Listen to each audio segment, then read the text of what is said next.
Good morning, student. Today we will start chapter 3. Chapter 3 क्या है हमारा? Playing with numbers.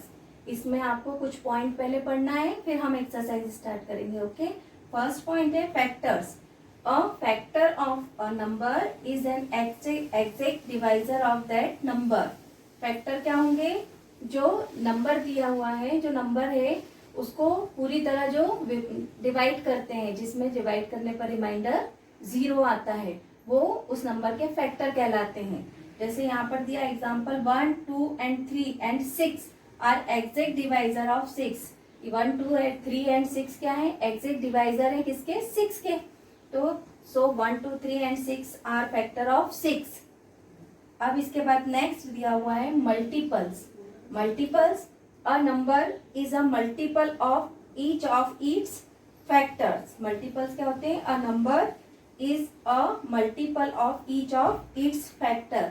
जो फैक्टर है उसके जो नंबर रहते हैं उसमें जो डिवाइड हम मल्टीप्लाई करते हैं, जिससे जैसे 2 and 3 को डिवाइड मल्टीप्लाई करेंगे तो क्या आएगा हमारा? 6.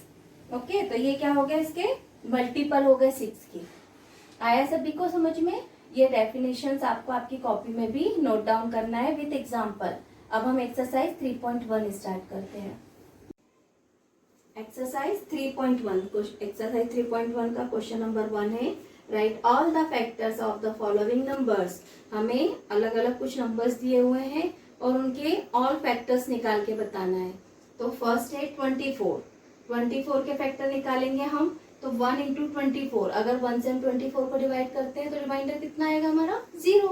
इसके बाद हम किससे करेंगे? 2 से. 2 में 2 के टेबल से अगर हम 24 को डिवाइड करते हैं तो कितने टाइम्स होता है? 12 टाइम. तो हम 2 इंटू 12 लिखेंगे यहाँ पर. तो हमारा आंसर कितना आ जाएगा? 2 को 12 में मल्टीप्लाई किया तो 24.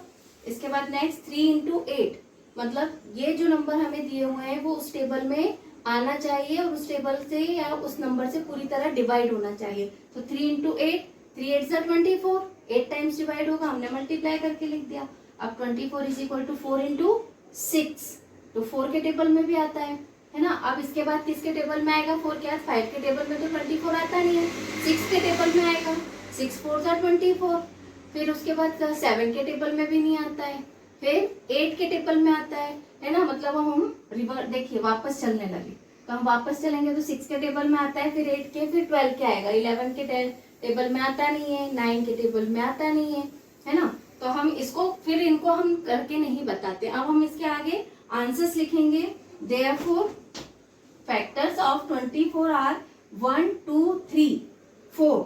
यहाँ तक तो हमने निकाल के बताया था, पर फिर और 6 के टेबल में भी आता है. तो 6, 8, 12 एंड 24. क्यों? क्योंकि 24 के टेबल में भी 24 आएगा और 1 टाइम डिवाइड हो जाएगा पूरे तरीके से. इसलिए हमने फैक्टर्स क्या क्या लिखे? 1, 2, 3, 4, 6, 8, 12 एंड 24. ओके, अब इसके बाद बी क्वेश्चन. बी दिया है 15. अब 15 की पहले तो 1 से लिखना ही है हमें.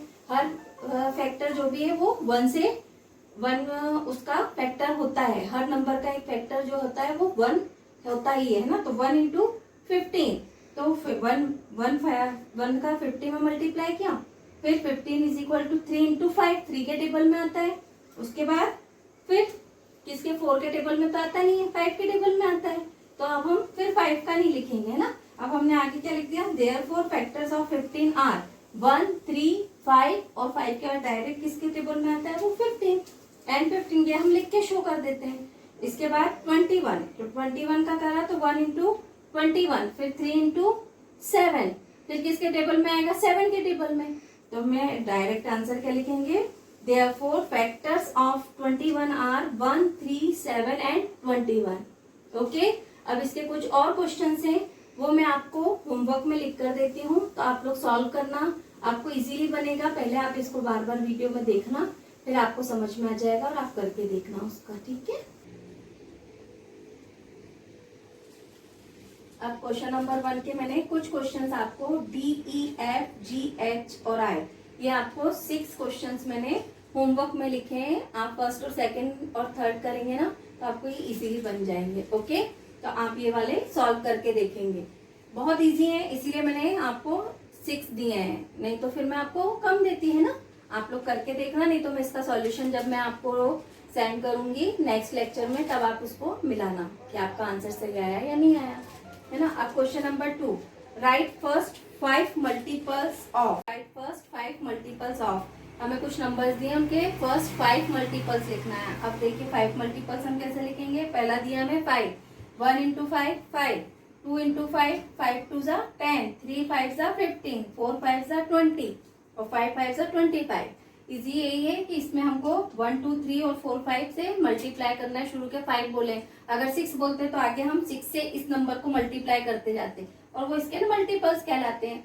इजी मतलब सिंपली हमको उसके टेबल लिखना है मल्टीप्लाई करके, पर ये प्रोसेस हमको करना पड़ता है। क्यों? क्योंकि हमको फर्स्ट 5 मल्टीपल बोले, कभी 7 बोल देते हैं, कभी 8, तो हमें यहाँ पर उतने नंबर तक मल्टीप्लाई करना है और आगे कंटिन्यू करना है। आंसर क्या लिखेंगे? First 5 multiples of 5, 10, 15, 25 and 20 and 25। Okay, अब इसके आपको बन जाएंगे क्वेश्चंस। मैं आपको इसके क्वेश्चन भी होमवर्क में देती हूँ, तो आप लोग करना है।